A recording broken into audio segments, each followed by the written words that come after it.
So hello and welcome back guys, this is Prabhat Thakur. और आज के इस वीडियो में हम लोग बात करने वाले हैं ऑन पेज एसईओ के बारे में। आई गारंटी यू ये वीडियो देखने के बाद आपको ऑन पेज एसईओ के रिगार्डिंग कोई दूसरा वीडियो इंटरनेट के ऊपर नहीं देखना पड़ेगा। इस वीडियो के अंदर हम लोग कवर करेंगे complete on page SEO SEO की कंप्लीट प्लेलिस्ट का। ये हमारा 5th वीडियो होने वाला है। अब तक हम लोगों ने introduction to SEO, why SEO, types of SEO and keyword research के बारे में अब तक हम लोग सीख चुके हैं। और ये जो 5th वीडियो है इसमें हम लोग सीखेंगे ऑन पेज एसईओ। ये वीडियो कंप्लीट देखने के बाद आप लोग कंप्लीट एक परफेक्ट ऑन पेज एसईओ करना सीख जाओगे और उन चीजों का आप एज इट इज अपने ब्लॉग के ऊपर, अपनी वेबसाइट के ऊपर, अपने पोस्ट के ऊपर इंप्लीमेंट कर सकते हो। तो चलिए शुरू करते हैं हमारा आज का वीडियो। एक चीज और मैं आपको बता दूं ये वीडियो शुरू करने से पहले कि कुछ लोग कहते हैं कि भाई how to write SEO friendly article के ऊपर वीडियो बनाओ। ये वीडियो देख लो, वो सारी क्वेरीज भी आपकी दूर हो जाएंगी। How to write SEO friendly article और ऑन पेज एसईओ काफी हद तक सिमिलर है। अगर आप ये चीजें कर लोगे तो आप एक एसईओ फ्रेंडली आर्टिकल लिखने में भी सक्सेसफुल हो जाओगे। तो चलिए शुरू करते हैं। तो सबसे पहले हम लोग बात करते हैं कि ऑन पेज एसईओ एक्चुअल में होता क्या है। ऑन पेज एसईओ जैसा इसका नाम है वैसे इसका काम है। बेसिकली ऑन पेज एसईओ मतलब हर एक वो प्रैक्टिस, हर एक वो टेक्निक, हर एक वो टेक्निक, हर एक वो काम जो आप अपने वेबसाइट के ऊपर, अपने ब्लॉग के ऊपर, अपने आर्टिकल के ऊपर, अपने पोस्ट के ऊपर इंप्लीमेंट करते हो, उसके एसईओ को थोड़ा फर्दर इंक्रीज करने के लिए, उसके हर एक एलिमेंट को ऑप्टिमाइज करने के लिए, उसकी रैंकिंग को इंप्रूव करने के लिए गूगल सर्च फीड के अंदर, उसको हम लोग कहते हैं ऑन पेज एसईओ। हर एक वो काम जो आप अपने ब्लॉग, आर्टिकल, वेबसाइट के ऊपर कर सकते हो उसको हम लोग ऑन पेज एसईओ कहते हैं। ठीक है। अब हम लोग बात करते हैं कि बेसिकली ऑन पेज एसईओ करता क्या है। ऑन पेज एसईओ आपकी वेबसाइट की रैंकिंग को, आपके आर्टिकल की रैंकिंग को इंप्रूव करने के काम आता है आपकी गूगल सर्च फीड के अंदर। लेकिन ऑन पेज एसईओ करने से पहले देखो, ऑन पेज एसईओ काफी ज्यादा हद तक कंट्रोलेबल होता है। मतलब मैं maximum on page SEO manually कर सकता हूं, ठीक है। लेकिन ऑफ पेज एसईओ में उतना कंट्रोलेबिलिटी नहीं रहता। मैं उतना ज्यादा कंट्रोल नहीं कर सकता ऑफ पेज एसईओ को। इसलिए ऑन पेज एसईओ पे काफी ज्यादा फोकस करना पड़ता है और ऑन पेज एसईओ ज्यादा पार्ट कॉन्स्टिट्यूट करता है as compare to off page SEO. Total SEO का पार्ट ऑन पेज एसईओ ज्यादा कॉन्स्टिट्यूट करता है। इसलिए अगर मेरे को ऑन पेज एसईओ सीखना है तो मेरे को सबसे पहले ये सीखना पड़ेगा, मेरे को सबसे पहले ये सोचना पड़ेगा कि जो सर्च इंजन होता है उसकी क्या मेंटेलिटी होती है जब भी वो कोई चीज यूजर के सामने रखता है। तो देखिए, जब भी कोई यूजर गूगल के अंदर क्वेरी करता है तो जब सर्च इंजन उस क्वेरी के रिगार्डिंग यानी उस कीवर्ड के रिगार्डिंग, फॉर एग्जांपल अगर मैं सर्च करता हूं बेनिफिट्स ऑफ एप्पल, ठीक है, ये मैंने गूगल के अंदर सर्च किया, तो उसके रिगार्डिंग सर्च इंजन सबसे पहले क्या करेगा? सर्च इंजन सबसे पहले इंटरनेट के ऊपर जितने भी पेजेस हैं, जितने भी web pages, social media pages, social media handles, websites, सब कुछ क्रॉल कर देगा। सर्च इंजन के क्रोलर्स होते हैं, वो एक एक चीज को क्रॉल कर लेंगे। अब उनमें से वो रेलिवेंट चीजों को ढूंढ के लेके आएंगे। रेलिवेंट मतलब जो उसके मतलब की होंगी, जो उससे मिलती जुलती होंगी। हर एक चीज को उठा के जो रेलिवेंट होगी उसको उठा के ले आएंगे और फिर उनको उनके एसईओ के बेसिस पे उनको रैंक करा देगा search engine first, second, third, fourth, fifth, six position के ऊपर। ऐसे सर्च इंजन काम करता है। तो सर्च इंजन ने किस तरीके से रिकॉग्नाइज किया? मेन चीज है कि हमें सर्च इंजन को ये रिकॉग्नाइज कराना है कि मेरा जो आर्टिकल है वो इस टॉपिक के बेसिस पे है, मेरा जो वेबसाइट है वो इस टॉपिक के ऊपर है, मेरा जो पर्टिकुलर ये पोस्ट है ये इस टॉपिक के ऊपर है। अगर सर्च इंजन को ये समझ में आ गया कि मेरा पोस्ट किस टॉपिक के ऊपर है तो डेफिनेटली आपको रैंक करा देगा फर्स्ट पेज के ऊपर गूगल के। अब हम लोग बात करते हैं कि ऐसा क्या करें कि सर्च इंजन को समझ में आ जाए कि मेरा पोस्ट किस बेसिस पे है, मेरा टॉपिक क्या है, मेरा वेबसाइट किस टॉपिक पे है और मेरा आर्टिकल किस टॉपिक पे है। ये सब चीजें कैसे समझाए सर्च इंजन को? क्योंकि मेरा मेन मोटो तो यही है। मोटो हमारा क्लियर हो गया कि सर्च इंजन को ये समझाना है, सर्च इंजन को ये पता चलना चाहिए कि मेरा टॉपिक क्या है और मैंने ये आर्टिकल लिखा है तो किस टॉपिक के ऊपर लिखा है। अब हम लोग बात करते हैं कि सर्च इंजन को ये कैसे समझाएं। तो बेसिकली सर्च इंजन को समझाना काफी आसान है, वो यही है, ऑन पेज एसईओ आपको करना पड़ेगा सर्च इंजन को समझाने के लिए। अगर आपने ये कर दिया तो सर्च इंजन को इजीली समझ में आ जाएगा। अब वो करने के लिए 10 ऐसी चीजें हैं जो मैंने आपके लिए लिख के रखी है, 1 2 3 4 5 6 7 8 9 10, जो कि आपको करनी ही करनी है। और अगर आपने ये 10 चीजें अच्छे से इंप्लीमेंट कर ली अपने वेबसाइट के ऊपर तो आपका ऑन पेज एसईओ बिल्कुल परफेक्ट हो जाएगा। और ये 10 चीजें आपकी रैंकिंग को गूगल सर्च फीड के अंदर सुधार के आपको प्रोवाइड करेंगी एक अच्छा और बेटर रैंकिंग पहले के कंपैरेटिवली। तो अब हम लोग बात करते हैं कि ये 10 चीजें एक एक करके हम लोग डिस्कस करते हैं। मैं आपको सबसे पहले एक एक चीज बताऊंगा कि एक्चुअल में क्या है, क्या ये चीज, और इनको करना कैसे है, इनको ऑप्टिमाइज कैसे करना है। तो सबसे पहले शुरू करते हैं टाइटल से। टाइटल क्या होता है? जब भी आप कोई पोस्ट लिख रहे होते हो, जब भी आप कोई पोस्ट कर रहे होते हो, जब भी आप कोई आर्टिकल लिख रहे होते हो तो उसका एक पर्टिकुलर टाइटल होता है कि ये आर्टिकल किस बारे में है। वो टाइटल उसकी सबसे इंपॉर्टेंट हेडिंग होती है। अच्छा, हेडिंग से याद आया, हेडिंग जो होती है वो हमारी H1 से शुरू होती है और ऐसे सो ऑन H6 तक चलती है। H1 हेडिंग सबसे ज्यादा इंपॉर्टेंट होती है जो कि आपका टाइटल होता है, और H2, H3, H4, H5 वो लीस्ट इंपॉर्टेंट होती है in the decreasing order of their headings. मतलब H1 सबसे ज्यादा इंपॉर्टेंट है, H2 उससे लेस इंपॉर्टेंट है, H3 उससे लेस इंपॉर्टेंट है, एंड सो ऑन। और H6 तो हमारा जो है वो प्लेन टेक्स्ट आ जाता है। अब हम लोग बात करते हैं कि टाइटल जो है हमारा वो H1 हेडिंग है। H1 हेडिंग है मतलब जब भी सर्च इंजन आपके आर्टिकल को पढ़ता है वो सिर्फ और सिर्फ दो या तीन चीजें चेक करता है। एक तो आपके हेडिंग्स, एक आपका बोल्ड टेक्स्ट और एक आपके इमेजेस के ऊपर ओल्ड टेक्स्ट। ये तीन चीजें वो चेक करता है सिर्फ और सिर्फ, वो आपके प्लेन टेक्स्ट को कभी भी नहीं पढ़ता। इस धोखे में मत रहिए कि सर्च इंजन आपके प्लेन टेक्स्ट को पढ़ता है। वो मेनली मतलब पढ़ता तो है, लेकिन मेनली अगर आपके हेडिंग्स आपके वेब पेज के ऊपर है, आपके इमेजेस को ओल्ड टेक्स्ट प्रोवाइडेड है, आपने अपने कुछ टेक्स्ट को बोल्ड किया हुआ है, तो अगर आपने ये सब चीजें की हुई है तो वो प्लेन टेक्स्ट को नेग्लेक्ट कर देगा। तो अभी हमने बात करनी है कि टाइटल जो है हमारा H1 है, और H1 के अंदर जो कि हमारी सबसे इंपॉर्टेंट हेडिंग है उसके अंदर हमें क्या यूज करना है। तो बेसिकली अगर मैं कोई आर्टिकल लिख रहा हूं तो मैंने ऑब्वियस सी बात है, मैंने कीवर्ड रिसर्च करके रखा होगा कि मैं किस कीवर्ड के ऊपर आर्टिकल लिख रहा हूं, और वो कीवर्ड जो है वो काफी बेनिफिशियल होने वाला है मेरे लिए। अगर आपने कीवर्ड रिसर्च का मेरा वीडियो नहीं देखा है कि कीवर्ड रिसर्च एक्चुअल में करा कैसे जाता है, एक प्रॉपर कीवर्ड रिसर्च कैसे किया जाता है, तो मैंने वीडियो का लिंक आई बटन में दिया हुआ है, और मैं रिकमेंड करता हूं कि इससे पहले जाके कीवर्ड रिसर्च का वीडियो देखो, तब जाके उन पेज एसईओ आप लोग सीख सकते हो। तो अगर मैंने कोई कीवर्ड रिसर्च किया, मान के चलो मैंने कीवर्ड ढूंढ के निकाला डिजिटल मार्केटिंग, तो डिजिटल मार्केटिंग मैंने कीवर्ड ढूंढ के निकाला, उस पर सर्च वॉल्यूम भी काफी ठीक था, सीपीसी भी काफी हाई था, एसईओ डिफिकल्टी भी काफी कम था, और उस पर मेरे को रैंक करने के लिए नंबर ऑफ बैकलिंक्स भी काफी कम बनाने पड़ रहे थे। तो मैंने फाइनल कर लिया कि यार आज मैं डिजिटल मार्केटिंग पे लिखूंगा। अब डिजिटल मार्केटिंग पे लिखने के लिए मेरे को सबसे पहले टाइटल लिखना पड़ेगा। जब मैं लिखना शुरू करूंगा तो टाइटल लिखूंगा सबसे पहले। अब टाइटल में क्या लिखूं? तो टाइटल के अंदर मेरे को अपना मेन कीवर्ड यूज करना है, जो कि है digital marketing. What is digital marketing, how to do digital marketing, what is the scope of digital marketing in 2020, और बेस्ट डिजिटल मार्केटिंग कोर्स। ये सारे मेरे टाइटल्स हो सकते हैं, और वी कैन से ये सारे मेरे रेलिवेंट कीवर्ड्स भी है कहीं ना कहीं। तो मैं इन सारों में से कोई एक अपना टाइटल बनाऊंगा, और वो मेरे हिसाब से होना चाहिए व्हाट इज डिजिटल मार्केटिंग या फिर how to do digital marketing. इन दो में से कोई एक मेरा टाइटल हो सकता है। अब हम लोग बात करते हैं कि यार मैंने टाइटल में अपना कीवर्ड भी डाल दिया, और टाइटल हमेशा एक शॉर्ट, क्रिस्प और कीवर्ड भरा हुआ टाइटल होना चाहिए। मतलब आपके टाइटल के अंदर आपका कीवर्ड भी होना चाहिए, वो थोड़ा सा शॉर्ट भी होना चाहिए, ऐसा नहीं कि काफी लंबा हो गया, और एक क्रिस्प टाइटल होना चाहिए कि यूजर उसको देखने के बाद क्लिक करे उसके ऊपर। यूजर ऐसा नहीं कि आपने कुछ ऐसा उल्टा सीधा टाइटल लिख दिया, यूजर आपको छोड़ के भाग जाए, ऐसा नहीं करना। एक अच्छा स्पाइसी, क्रिस्पी, कीवर्ड स्टफ्ड और शॉर्ट टाइटल लिखना है। ठीक है, टाइटल हमने लिख लिया। मैंने आपको बता दिया टाइटल लिखना कैसा है। इंट्रो पे आते हैं। इंट्रो होता क्या है? बेसिकली इंट्रो क्या होता है कि जब आप अपना आर्टिकल शुरू करते हो तो शुरू की जो 3-4 लाइनें होती हैं वो ये डिस्क्राइब करती है कि इस आर्टिकल में यूजर और क्या क्या पढ़ने वाला है। और क्या क्या पढ़ने वाला है से मतलब, अगर मेरा आर्टिकल है व्हाट इज डिजिटल मार्केटिंग के ऊपर, तो यूजर इसमें और क्या क्या पढ़ सकता है? How to do digital marketing पढ़ सकता है, बेस्ट फ्री मार्केटिंग कोर्स पढ़ सकता है, best free digital marketing course पढ़ सकता है, और what is the scope of digital marketing पढ़ सकता है, और we can say best digital marketing agency के बारे में पढ़ सकता है इन इंडिया। ये सारी चीजें यूजर इस आर्टिकल के अंदर पढ़ सकता है। ठीक है, या फिर मैंने ये सारी चीजें प्रोवाइड करके रखी है।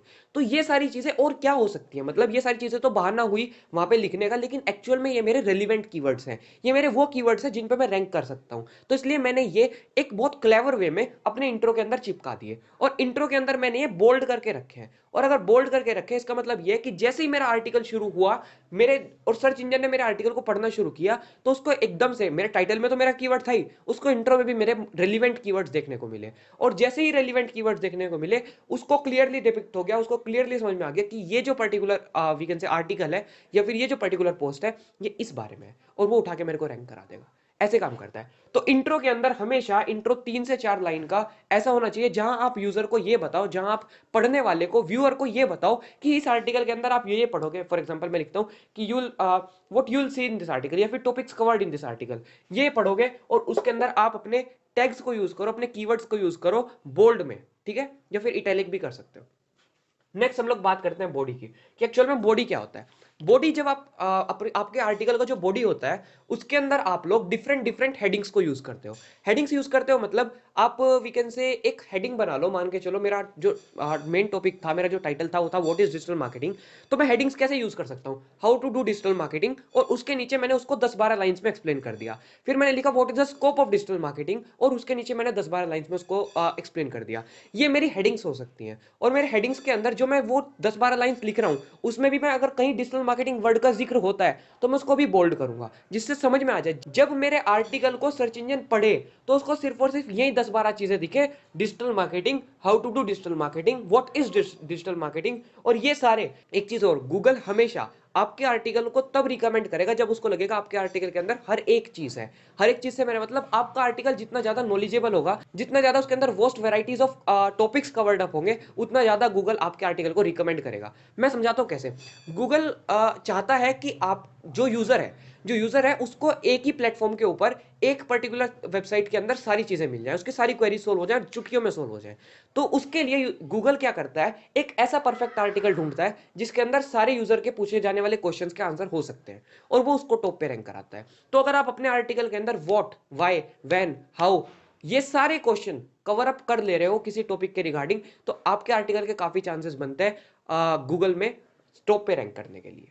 ठीक है, तो बॉडी के अंदर आपको सारे क्वेश्चंस कवर अप कर लेने हैं, एक एक चीज को ब्रीफली एक्सप्लेन कर देना है। Next conclusion.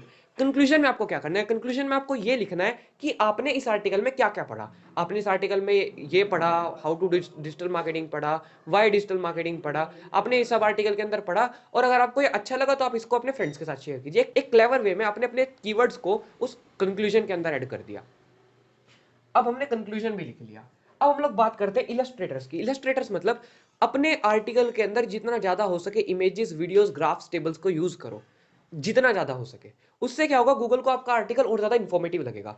उससे क्या होगा, गूगल समझेगा कि आपका जो आर्टिकल है उसके अंदर आपने काफी सारे सेक्शंस को यूज किया है अपनी चीज को समझाने के लिए। उससे आपके आर्टिकल को एक पुश मिलेगा रैंकिंग के अंदर।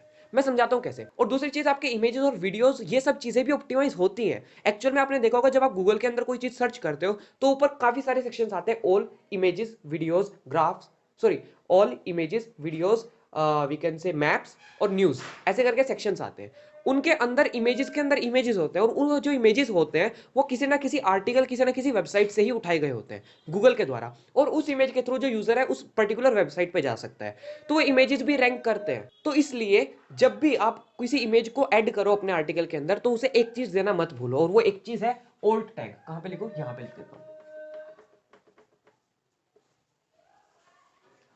ये चीज काफी ज्यादा इंपॉर्टेंट है, और इमेज, वीडियो और ग्राफ और टेबल ऑप्टिमाइजेशन के लिए सबसे ज्यादा इंपॉर्टेंट है, और यही है इकलौती।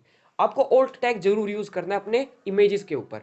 इमेजेस के ऊपर ओल्ट टैग का क्या मतलब है कि जब भी आप इमेजेस यूज करते हो, सर्च इंजन कभी भी आपके इमेजेस पे क्या लिखा है ये कभी नहीं पढ़ता, कभी नहीं पढ़ता। वो सिर्फ और सिर्फ पढ़ता है उसके ओल्ट टैग को। आपके इमेजेस के ऊपर चाहे आपने 10 चीजें लिखी हैं, आपके इमेजेस के मान के चलो आपने अपने इमेज के अंदर लिखा है व्हाट इज डिजिटल मार्केटिंग, तो सर्च इंजन कभी उसको नहीं पढ़ेगा। चाहे आपने कुछ भी लिखा है, चाहे आपने वहां पे कुछ भी ऐसी उल्टी सीधी इमेज डाली हुई, वो नहीं पड़ेगा।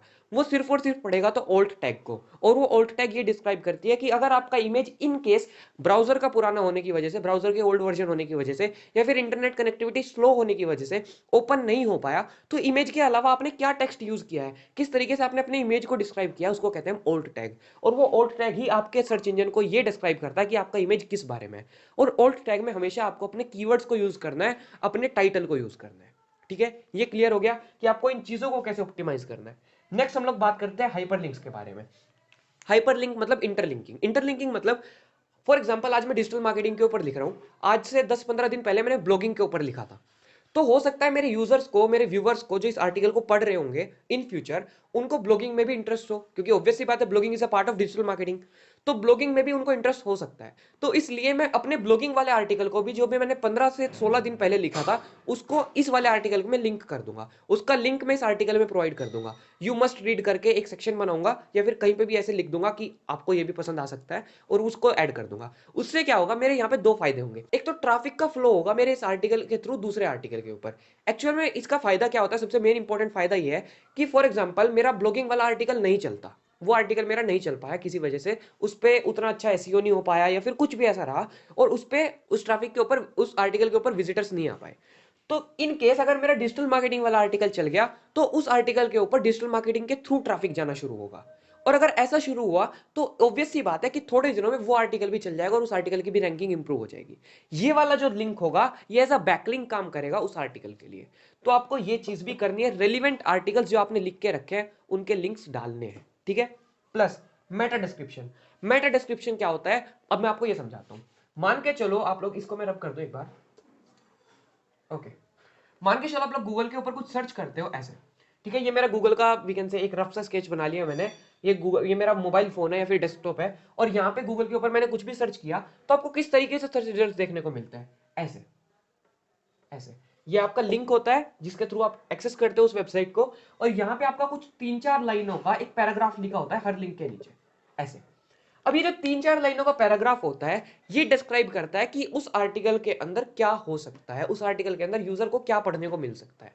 इस 3-4 लाइन के पैराग्राफ के अंदर वो चीजें छिपी हैं जो आपके यूजर को आप तक पहुंचा सकती हैं। वो चीजें क्या है कि एक तो इनके अंदर मैं बताता हूं मेटा डिस्क्रिप्शन कैसे लिखा जाता है। एक तो अपने कीवर्ड स्टफ करो मेटा डिस्क्रिप्शन के अंदर। स्टफ मतलब भर नहीं देना, उनको इस वे में यूज करना है कि वो एक मीनिंगफुल 3-4 लाइन का पैराग्राफ बन जाए जिसके अंदर आपके कीवर्ड्स भी हो, फोकसिंग कीवर्ड्स, और यूजर को भी वो पढ़ने में अच्छा लगे, जिसके थ्रू वो आपके वेबसाइट के ऊपर आ जाए। ठीक है, ये आपके वेबसाइट पे यूजर का इंटरेक्शन बढ़ाएगा। जैसे ही आपका वेबसाइट मान के चलो गूगल ने शो भी कर दिया first second third fourth page पे, तो ये एक ऐसी चीज है जो आपको लेके आएगा यूजर को आपके वेबसाइट के ऊपर। ठीक है, नेक्स्ट हम लोग बात करते हैं, ये भी हमारा कवर अप हो गया। अब हम लोग बात करते हैं यूआरएल की। हमेशा जब भी आप रैंडमली कोई यूआरएल जनरेट करते हो, कोई भी पोस्ट लिखते हो, उसके बाद कोई रैंडमली यूआरएल जनरेट करते हो बिना यूआरएल के साथ छेड़छाड़ किए, तो आपका यूआरएल कुछ इस टाइप का आता है, UVWXA345, कुछ इस टाइप का आपका यूआरएल देखने को मिलता है। जनरली ये यूआरएल अच्छा नहीं लगता, और अच्छे के साथ साथ ये रिमेंबरेबल भी नहीं है, मतलब यूजर रिमेंबर भी नहीं कर सकता, इसको याद भी नहीं रख सकता। तो इसलिए ऐसा यूआरएल बनाना अवॉइड करो। आपको हमेशा एक ऐसा यूआरएल बनाना है जिसके अंदर आपका कीवर्ड हो और आपका टाइटल हो, इन दो में से कुछ भी हो सकता है। ठीक है, नेक्स्ट हम लोग बात करते हैं कीवर्ड स्टफिंग की।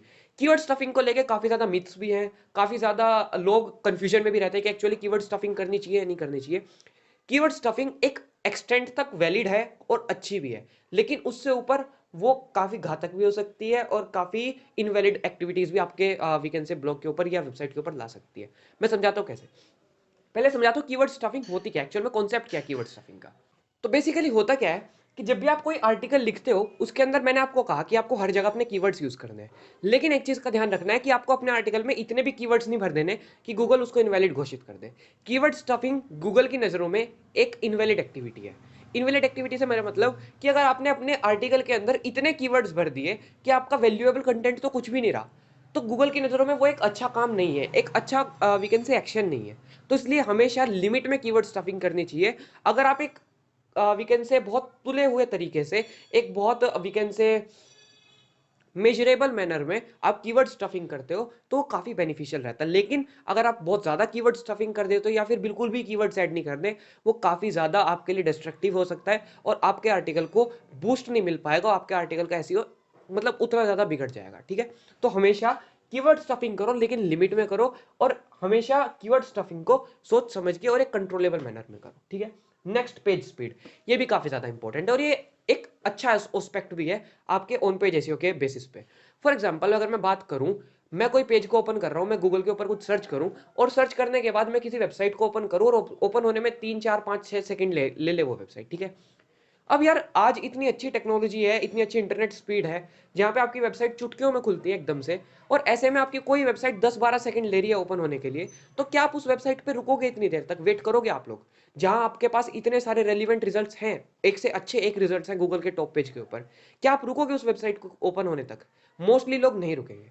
एक्चुअल में वेबसाइट की जो स्पीड होती है वो भी काफी ज्यादा इंपैक्ट करती है, वो आपके बाउंस रेट पे इंपैक्ट डालती है। बाउंस रेट पे इंपैक्ट डालती है मतलब बाउंस रेट एक्चुअल में क्या होता है कि जब भी कोई यूजर आपके वेबसाइट को ओपन करता है और ओपन करते ही चला जाता है, आपकी वेबसाइट को क्विट कर देता है, उसको हम लोग कहते हैं बाउंस रेट। आपका यूजर बाउंस बैक हो गया आपकी वेबसाइट से, और बाउंस रेट अगर आपका बढ़ा हुआ है या फिर अगर आपका बाउंस रेट इंक्रीज हो गया, तो गूगल आपकी वेबसाइट को रिकमेंड नहीं करता, गूगल आपकी वेबसाइट को अच्छा नहीं मानता। इसलिए कभी भी बाउंस रेट अपना इंक्रीज मत होने दो। तो आपको हमेशा क्या ध्यान रखना है कि आपको अपनी वेब पेज की स्पीड को इंक्रीज कर देना है, आपको अपनी जो स्पीड है, जो टाइम है उसको घटाना है, और जो स्पीड है उसको बढ़ाना है। तो इसलिए वो करने के लिए अब मैं आपको बताऊं कि आप अपने वेब पेज की स्पीड को कैसे इंक्रीज कर सकते हो।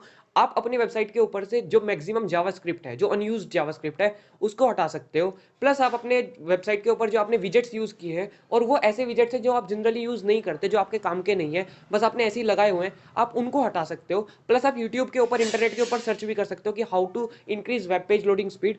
ये सब करने के साथ साथ आप अपनी वेबसाइट की पेज स्पीड को भी इंक्रीज कर लोगे। ठीक है, तो मेरे 10 ऐसे काम हो गए जो अगर मैं कर दूं तो मेरा ऑन पेज एसईओ काफी अच्छे से और काफी बेटर तरीके से हो जाएगा। अब ये जो 10 ऐसे काम है, अगर आपने ये परफेक्टली इंप्लीमेंट कर दिए अपनी वेबसाइट के ऊपर, देखो ये जो वीडियो था इसमें मैंने प्रैक्टिकली आपको कुछ करके नहीं दिखाया। एक्चुअल में प्रैक्टिकली करके दिखाने की ज़रूरत भी नहीं है। ये सब जो चीज़ें हैं अगर मैं आपको प्रैक्टिकली भी दिखाऊँ तो भी इनका कोई मायना नहीं है। क्योंकि ये सब चीज़ें बिल्कुल आसानी से आप लोगों को समझ में आई थिंक सो मैंने आपको समझा दी हैं और आपको समझ में भी आ गई होंगी। लेकिन अगर आपको प्रैक्टिकली भी चाहिए तो आप मेरे को कमेंट सेक्शन में कमेंट डाउन कर सकते हैं। मेरे को कोई दिक्कत नहीं आपको प्रैक्टिकली करके दिखाने में।